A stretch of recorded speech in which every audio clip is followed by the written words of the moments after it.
Caféine, alcool, fentanyl, cocaïne. Qu'est-ce que toutes ces choses ont en commun? Ce sont tous des substances psychoactives qui, une fois absorbées dans l'organisme, elles modifient une ou plusieurs fonctions du corps et du système nerveux central. Elles peuvent affecter les pensées, les émotions, l'humeur, le comportement et avoir un certain effet sur de nombreux organes. Aujourd'hui, nous allons explorer cet iceberg avec presque toutes les drogues existantes, commençant par les plus connus et accessibles avant de finalement s'aventurer dans les profondeurs et aller vers des trucs un peu plus dark. Chose à savoir, on peut les séparer en 3 types. Les perturbateurs ou hallucinogènes. Elles causent la désorientation et modifient le fonctionnement des sens. On a aussi les dépresseurs qui agissent sur le système nerveux, engourdissant le cerveau et ralentissant le fonctionnement du corps. Puis les stimulants qui, comme son nom l'indique, peuvent causer de l'excitation et de l'agitation. Alors, sans plus attendre, bon visionnement.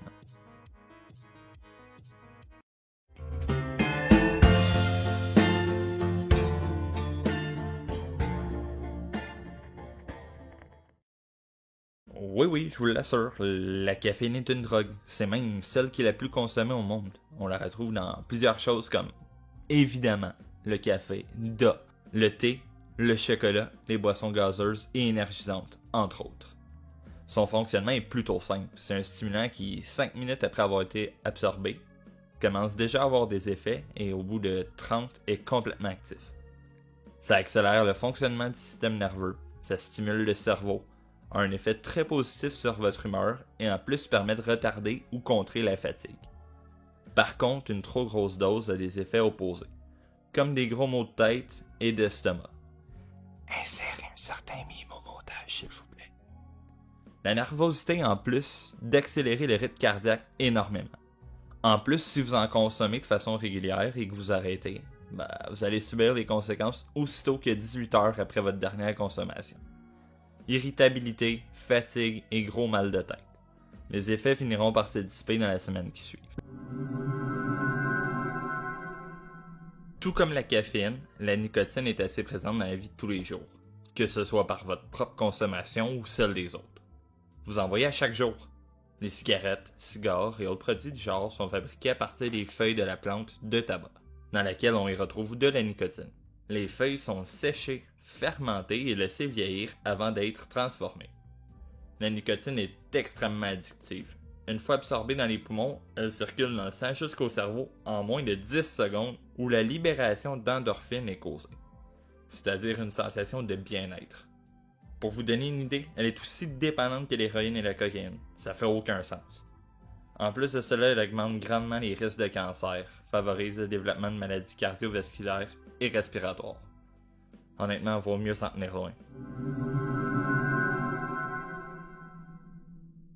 Le sucre. Je passerai pas énormément de temps sur celui-là et très honnêtement, j'ai même hésité à le couvrir puisqu'on n'est même pas certain que ce soit une drogue. Par contre, son potentiel addictif est bien réel. Selon la croyance et certains tests scientifiques, qu'il serait même supérieur à celui de la cocaïne. Bref, je vais pas vous en empêcher, mais méfiez-vous ou pas de vos bonbons. Les stéroïdes créent et ajoutent de la testostérone à l'organisme une fois absorbés. Ils améliorent la croissance, aident au développement de la masse musculaire ainsi que la densité osseuse. Côté musculaire, ils permettent d'être beaucoup plus endurants et de s'entraîner beaucoup plus fort, ce qui amène à une croissance inatteignable sans son usage. Oui, Arnold, c'est toi qu'on regarde. Put that cookie down! Now! Ils peuvent soit être pris en cachet ou par injection. Il y a quelques effets secondaires à noter. Ça peut causer des troubles de comportement et ou des troubles psychiatriques, des problèmes cardiovasculaires, des troubles de fonction hépatique et rénale, en plus de pouvoir causer des problèmes de fertilité autant chez l'homme que la femme. Arrêter d'en prendre d'un coup peut mener à des problèmes psychologiques et à la dépression, conduisant souvent à une reprise. Le meilleur cas cité dans la culture populaire, c'est celui du lutteur Chris Benoit. Je vous invite à aller lire sur cette histoire, c'est vraiment triste ce qui est arrivé. L'alcool. Très honnêtement, je suis zéro familier avec celui-là. Oh my god, bro. Oh, hell no, man. What the fuck? Bon, ok, peut-être un petit peu. L'alcool est un dépresseur. Il agit sur le système nerveux en engourdissant le cerveau, en plus de ralentir le fonctionnement de la totalité du corps. Il est obtenu suite à la fermentation de fruits et de céréales ou encore par distillation. Une grosse consommation peut affecter le comportement, les émotions et la coordination des mouvements. C'est une des substances les plus consommées dans le monde, on la retrouve sur plusieurs formes différentes, comme la bière, les cidres, le vin, l'alcool fort et les spiritueux. C'est aussi l'une des seules qui est disponible à l'achat commercial et qui n'est pas considérée comme illégale. L'effet d'une consommation se fait sentir d'ici 1 heure et permet d'être plus à l'aise, plus détendu et peut aussi vous causer de parler plus que d'habitude. Croyez-moi, ça je le sais. Par contre, une trop grosse consommation peut entraîner un manque de jugement, de l'incertitude, votre temps de réaction est au ralenti, votre vision se brouille et une légère perte d'équilibre. J'ai aussi vu mon fair share de vomi dans ma vie, mais ça, c'est une autre époque. Il n'y a aucun moyen d'éliminer ou de faire passer les effets plus rapidement, mis à part d'attendre et de laisser le temps au corps de se débarrasser des déchets. Allons-y avec le dernier du premier tiers. Le cannabis ou encore le weed est une plante qui peut être consommée de plusieurs façons. Elle peut être fumée, mangée ou même vapée. Il est utilisé pour des effets psychoactifs et thérapeutiques. Les effets notoires sont la détente dans la plupart des cas. Les personnes en ayant pris se sentent relaxées. Ça peut aussi apporter son lot de fou rire et la bonne humeur. Comme si tout était beau aux alentours de toi. Par contre, il est possible de vivre aussi l'opposé. Être tendu, criblé d'anxiété, apeuré et complètement désorienté. C'est beaucoup plus remarqué chez les personnes qui l'ont mangé versus ceux qui l'ont fumé. Après, chaque expérience varie selon plusieurs critères, tels que où est-ce que ça s'est passé, avec qui, et le mood général de la personne à ce moment-là. Du côté physique, les effets notoires remarqués sont la rougeur des yeux, l'assèchement de la bouche, la stimulation de l'appétit et la somnolence. Ces changements sont presque immédiats lorsque fumé et après environ 1 heure lorsque mangé. Voilà de ce qui en était pour le bout de l'iceberg. On a parlé des trucs connus comme l'alcool et la caféine. Bref, des sujets pour nous tremper et nous préparer pour la suite. À présent, on va passer au deuxième tiers. On arrive au rebord de l'eau. Et on va commencer tranquillement pas vite à parler de substances plus avancées, mais qui restent quand même très bien connues.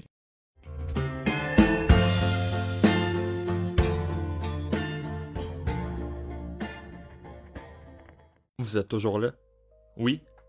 Alors parfait, on va commencer notre exploration en dessous de l'eau avec le deuxième tiers. On va parler de substances un peu plus intenses et ayant des effets un peu plus poussés, autant sur la psyché que sur le corps humain. Ça reste tout de même des substances connues en général, mais je suis certain que vous allez apprendre un truc ou deux sur chacune d'entre elles. Sans plus attendre, allons-y. Les champignons ou encore champignons magiques sont une drogue d'origine naturelle qui se classe dans la catégorie des perturbateurs puisqu'ils viennent affecter le système nerveux, viennent modifier la sensation ainsi que la perception de la réalité. Ils poussent à l'état sauvage mais peuvent aussi être cultivés. Il y en existe plus de 200 espèces différentes, c'est hyper difficile de les différencier, ça même avec certains qui sont toxiques et qui peuvent causer des problèmes graves jusqu'à la mort.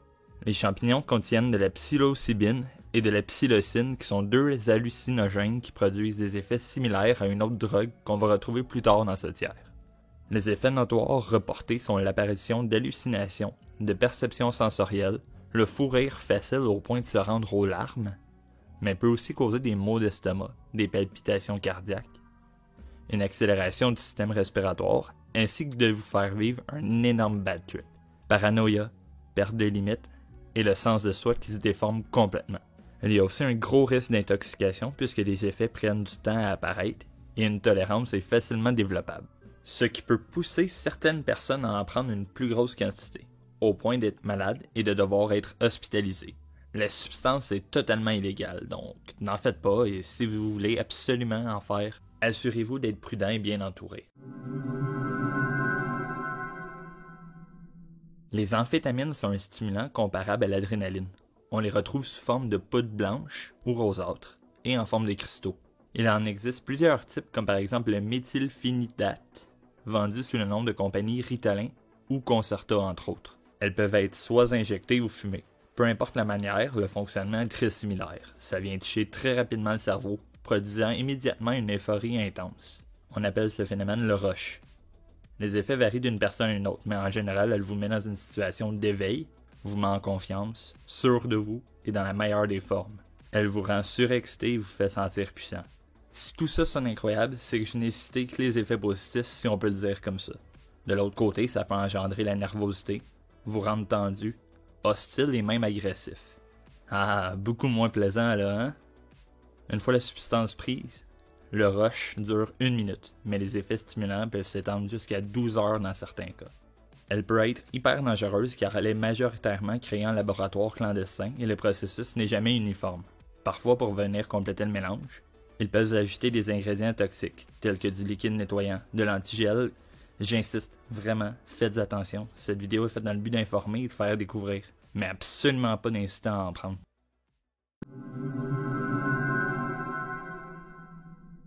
Ah, la cocaïne. Ça me fait directement penser à certains films comme American Psycho et Scarface.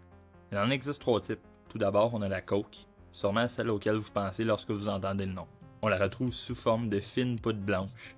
On a aussi le crack cocaïne qui est sous forme de petites roches. Celle-ci est en fumée. Puis on a le freebase coke qui est sous forme de poudre cristallisée, elle aussi fumée. Une fois consommée, elle vous rend joyeux et confiant, vous fait parler plus qu'à l'habitude, elle augmente votre température corporelle et votre rythme cardiaque s'accélère. Ça vient aussi vous couper l'appétit, dans certains cas vous rend parano, arrogant et même agité. À force de la prendre par les voies nasales, vous endommagez le cartilage du nez, pouvant vous amener à vous retrouver qu'avec une seule et grosse narine. Ouais, je sais. Les effets se font ressentir au bout de quelques minutes et durent entre 15 et 30 minutes. C'est pour ça que la prise se fait sur plusieurs fois. Lorsque les effets se dissipent, vous avez un certain down, une baisse, vous amenant à vouloir en reprendre pour récupérer la sensation de high que vous avez eue auparavant. Elle est extrêmement addictive, voire mortelle, surtout si vous la mélangez avec d'autres substances telles que l'alcool et le cannabis. J'ai pas énormément de choses à dire sur l'Adderall, à part qu'une fois consommée, elle vous apporte une énorme vague d'énergie. Elle est utilisée contre le TDAH puisqu'elle vous rend hyper productif, vous permet de performer à un haut niveau, vous octroie une facilité à accomplir des tâches normalement hyper difficiles. Encore une fois, ça sonne super vite comme ça. Oui, mais en général, ceux qui en consomment en prennent sur plusieurs jours et lorsqu'ils arrêtent d'en prendre, ils vont vivre un énorme crash. Donc, l'opposé de ce qu'elle vient apporter lors de sa prise. Vous ne dormez plus, vous buvez et mangez à peine. Bref, vous privez votre corps de tout ce qu'il a besoin pour assurer son bon fonctionnement. Votre corps va alors juste finir par s'éteindre exténué. Vous allez dormir pour récupérer pendant les 24 à 48 heures suivantes. C'est absolument énorme. Ça pousse votre corps à ses limites. Elle vous fait passer d'un extrême à un autre.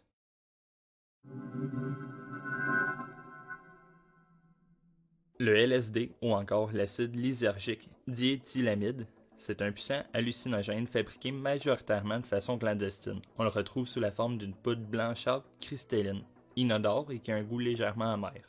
C'est une drogue psychologique qui affecte majoritairement les récepteurs de sérotonine dans le cerveau. En atteignant les récepteurs, elle vient altérer le processus de pensée, créer des hallucinations et vient aussi modifier la perception du temps et de l'espace. Elle affecte au passage plusieurs régions du cerveau s'occupant de l'humeur et de la perception générale. Les effets apparaissent dans l'heure qui suit et le sommeil est atteint entre 2 et 4 heures pour finalement disparaître progressivement. À petite dose, on dit qu'elle stimule la créativité, aiguise l'esprit, vient aussi détendre l'ambiance. À plus forte dose, on note une perte de contrôle, l'impression de perdre sa propre identité et de se sentir se désintégrer, ce qui mène les consommateurs à devenir parano ou même dangereux, dans certains cas les poussant à s'en prendre même à leurs proches. Dans des situations de crise, il faut absolument les calmer au plus vite. Selon les études, il n'y a aucun dégât physique sur le long terme et il n'y a jamais eu de surdose liée à cette substance. Mais vu que les effets peuvent altérer le jugement et les actions, c'est là que ça peut devenir dangereux, voire mortel. L'alprazolam benzodiazépine est utilisé comme médicament sous nom de Xanax. Afin de venir contrer l'anxiété, il sert aussi de traitement pour les troubles anxieux généralisés et du trouble de panique. Son fonctionnement est simple, il agit directement en venant ralentir les transmissions des nerfs du cerveau, apportant alors un soulagement et le calme pour l'usager. Il n'est pas disponible en vente libre et est seulement disponible avec une prescription. On le retrouve sous forme de comprimés de couleur blanche, pêche ou même la vente, dépendamment du niveau du dosage. Les effets se font ressentir en moins d'1 heure et ils varient de personne en personne. Pour certains, ça vient calmer et relaxer, tandis que pour d'autres, ils deviennent euphoriques. Les comprimés peuvent aussi causer des pertes de mémoire, des maux de tête, des étourdissements et de la somnolence. Il est hyper important de ne pas la mélanger avec de l'alcool, puisque ça peut augmenter énormément les effets au point d'être dangereux. En général, les personnes qui en prennent le font pour se détendre du stress après un événement post-traumatique, pour essayer de passer à travers plus facilement, sans vivre la réalité des choses qui est parfois trop difficile. Malheureusement, c'est en voulant échapper à ces problèmes qu'ils sont à risque de devenir addicts. Ils continuent d'en prendre dès qu'ils ont un gros down, et le corps devient peu à peu dépendant avec le temps. C'est vraiment un cercle vicieux. Le Mitragina speciosa Corte, j'ai absolument massacré le nom, on va pas se le cacher, est un arbre tropical pouvant aller de 4 à 16 mètres de haut, provenant de l'Asie du Sud-Est, des Philippines et de la Nouvelle-Guinée. Ses feuilles nommées kratom sont alors séchées et broyées afin d'obtenir une poudre qui est soit conservée comme ça ou transformée en gélule. C'est une substance d'origine organique et qui est complètement naturelle. Elle est majoritairement consommée non-sté. Il y a encore peu d'informations sur celle-ci comparée aux autres, mais à faible dose, elle a des effets stimulants, rendant plus alerte et procurant une vague d'énergie. Et à l'inverse, si la dose est assez élevée, elle agit comme un dépresseur. Elle viendra réduire les douleurs corporelles, calmer l'anxiété et aidant à relaxer. Elle peut aussi créer de la somnolence, des nausées, des vomissements et des convulsions. Si vous êtes tenté de la mélanger avec de l'alcool, eh bien, vous risquez gros. Puisque le kratom agit comme les opioïdes et en même temps un stimulant, les effets sont augmentés de façon exponentielle, pouvant mener à un arrêt cardio-respiratoire, suivi de votre mort. Sérieusement les gars, tenez-vous-en loin. Ça a passé rapidement quand même, non? On vient de terminer notre exploration du deuxième tiers. Dans la prochaine vidéo, on va s'aventurer dans le cœur de l'iceberg, avant de finalement rentrer dans les profondeurs. Merci beaucoup d'avoir regardé, j'espère que vous avez aimé. C'était la première vidéo de 3. La prochaine devrait sortir d'ici 1 à 2 semaines max. Je tiens aussi à dire que cette vidéo est simplement un but éducatif et pour le fun. En aucun cas je veux diriger quelqu'un à prendre ces substances. N'hésitez pas à laisser un like et à vous abonner. Merci à tous encore une fois, on se retrouve très bientôt. Ciao!